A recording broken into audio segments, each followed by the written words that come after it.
काल खोतकर साहेबांना आवाहन केलं होतं। त्यांनी दखल घेऊन सर्व संबंधित अधिकाऱ्यांची आज बैठक बोलावली होती दर्शना बंगल्यावर। झाडाच्या काड्या खोसून लावल्या तरी त्याला 10,000-12,000 हजार प्रत्येक झाडाला दिले गेले। पुणे रिंग रोडला 3दा फेरमूल्यांकन करण्यात आलं। तिथं एकरी 4.5 ते 5 कोटी पर्यंत मोबदला दिला गेला। मराठवाड्याला वेगळं कारण काढण्याचं तुमचं कटकारस्थान तर नाही ना? या 4-2 दिवसात काय तो न्यायनिवाडा काढा। मी आजपर्यंत फार संयम बाळगला, तर माझा संयम संपलेला आहे। मी काय करील ते सांगता येत नाही आणि त्यानंतर काय परिस्थिती होईल। जालना जिल्ह्याची आणि जालना जिल्ह्यानंतर संपूर्ण महाराष्ट्राची अधिवेशन एकीकडे राहील।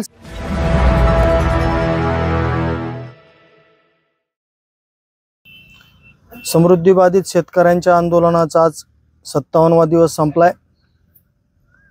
कालच आपण सहज एका चित्रपटाचा उल्लेख करून सांगितलं होतं की 56 दिवस झाले अब तक 56 सारखं तिथले एन्काउंटर आणि आमच्या अपेक्षांचे एन्काउंटर होत आहेत। काल खोतकर साहेबांना आवाहन केलं होतं। त्यांनी दखल घेऊन सर्व संबंधित अधिकाऱ्यांची आज बैठक बोलावली होती दर्शना बंगल्यावर। मी सरपंच गोपाल मोरे साहेब, गणेश महाराज कोले, बळी, संतोष कदम आम्ही सगळे गेलो होतो। आज साधक बाधक चर्चा झाली। जे निर्णय प्रक्रियेतील जिल्हाधिकारी वगळता सगळे अधिकारी होते। अनेक विषयांचा त्याच्यात उहापोह झाला।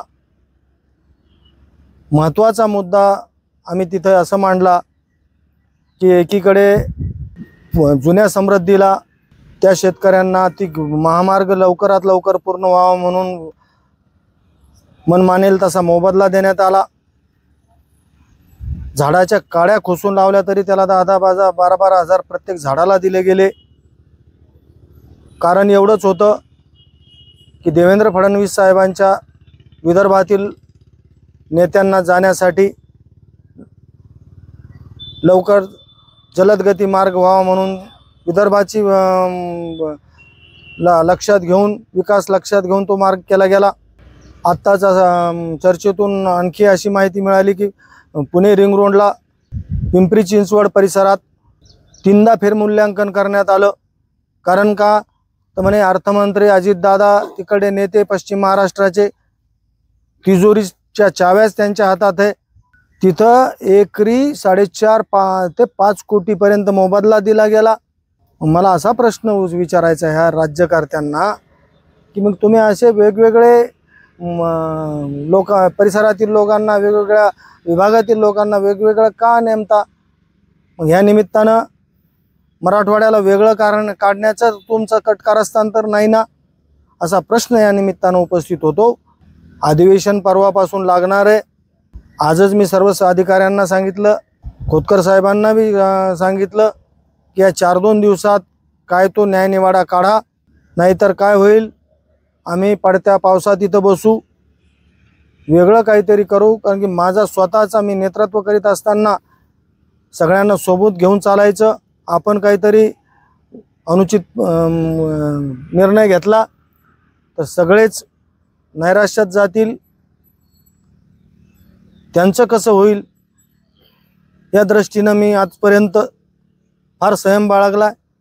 पण मी तिथं सांगितलं सगळ्या अधिकाऱ्यांना की तुम्ही 1-2 दिवसात सकारात्मक भूमिका घेऊन रास्त मूल्यांकन करा। तर माझा संयम संपलेला आहे। मी काय करील ते सांगता येत नाही आणि त्यानंतर काय परिस्थिती होईल। जालना जिल्ह्याची आणि जालना जिल्ह्यानंतर संपूर्ण महाराष्ट्राची अधिवेशन एकीकडे राहील। सगळ्यांना इथं पळायला लावू हे सांगतो आणि परत एकदा विनंती करतो जिल्हा प्रशासनाला की तुमच्याच हातातलं आहे, शेतकऱ्यांना न्याय द्या। तुम्ही शेतकऱ्यांचे पुत्र हे जरा लोकांनाही कळू द्या आणि रास्त मूल्यांकन करा अशी माझी विनंती आहे।